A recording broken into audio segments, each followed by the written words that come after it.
एगो माई रहली है और सब छठी माई के व्रत कैली, लेकिन उम्र हो गई। अब उम्र करे के अब व्रत करे के साहस नहीं के, हिम्मत नहीं के। देखी अंतिम में वो व्रत करत तारी। अब भगवान सूर्य से निवेदन करत तारी कि हे प्रभु, हे दीनानाथ, आज देरी से उगिहा ए दीनानाथ, आज देरी से कि जैसे आप नित्यदिन उगते थे वैसे मत उगिएगा। आज आपको देर से उगना है और देर से डूबना भी है, चलना भी है, क्योंकि आपकी ये दासी आपसे निवेदन कर रही है। आज देरी से उगिहा ए दीनाना, फेरुई दीना कहाँ आई। जिस प्रकार वो गाए हैं वो बहुत तो उतरना मुश्किल है, क्योंकि आज फर्स्ट बार मैंने सुना है, लेकिन मैं कोशिश कर रहा हूं कि आज देरी से उगिहा ए दीनाना, फेरुई दीना कहाँ आई। आज देरी से उगिहा ए दीनाना, फेरुई दीना कहाँ आई। कहा करी कि हे प्रभु, हे दीनानाथ, रउआ से इतने निहोरा बा,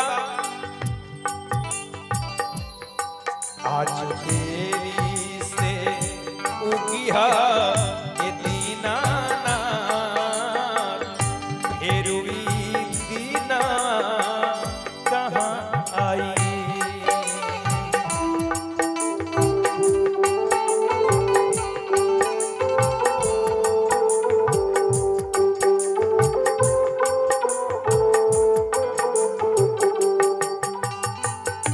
जिंदगी भर के नेह के नाता साथ यसो रही जाई।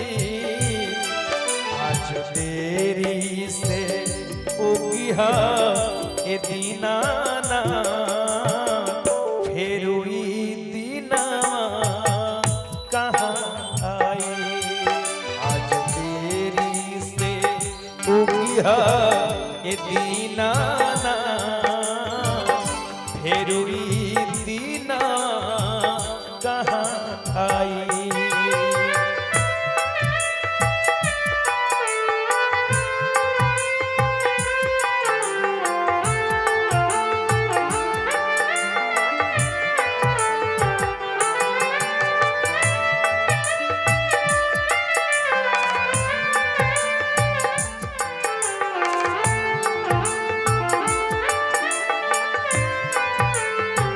माई कहत तारी,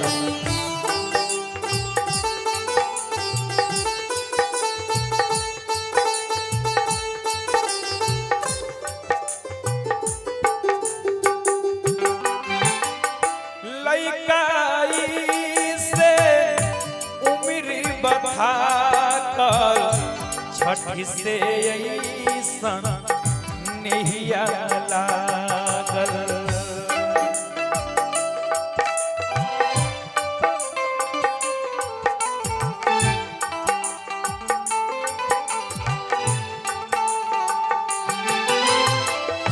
भाव भरल बा अभियो मन में, बाकी रे सकती नहीं खेतन में।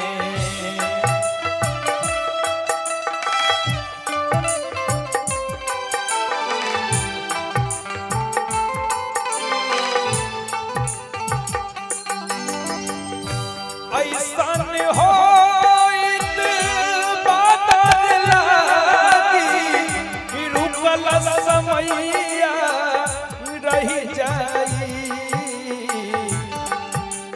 देरी से उगिहा ए दीनाना फेरुई दीना कहाँ आई। आज देरी से उगिहा ए दीनाना फेरुई दीना कहाँ आई।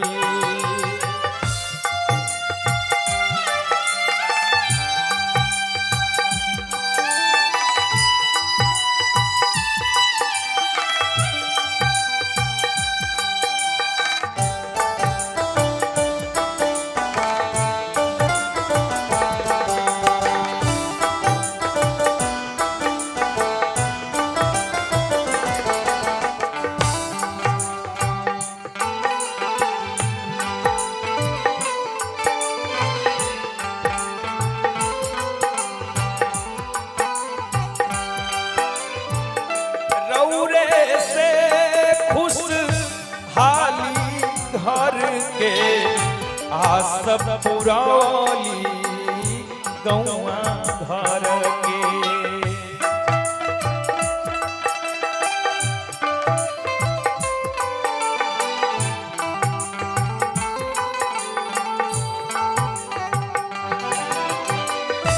जवने मंगनी माई दिहाली भेजली सब कर झोली भर के।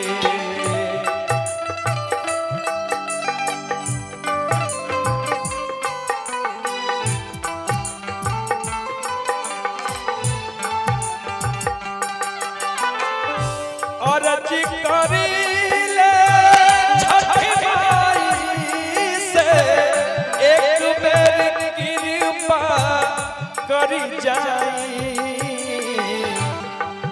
आज तेरी से उगिहा ए दीनाना फेरुई दीनावा कहाँ आई। आज तेरी से उगिहा ए दीनाना फेरुई दीनावा कहाँ आई।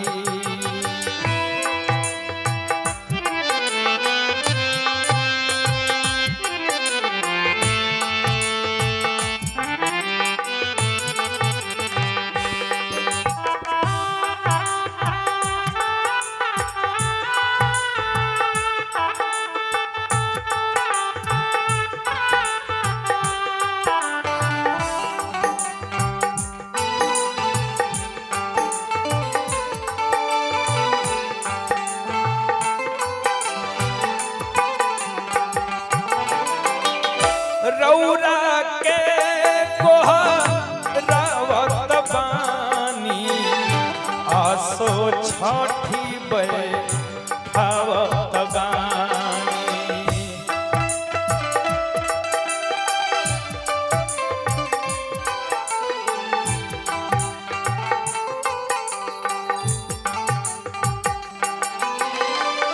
कुशल मंगल जे रखी है अगिला बेरी दोनों बबुआ करी है।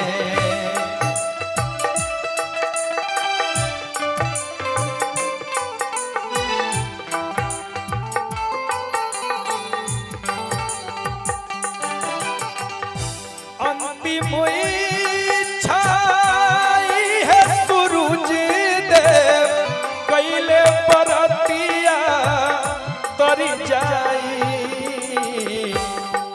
आज देरी से उगिहा ए दीनाना फेरुई दीनावा कहाँ आई।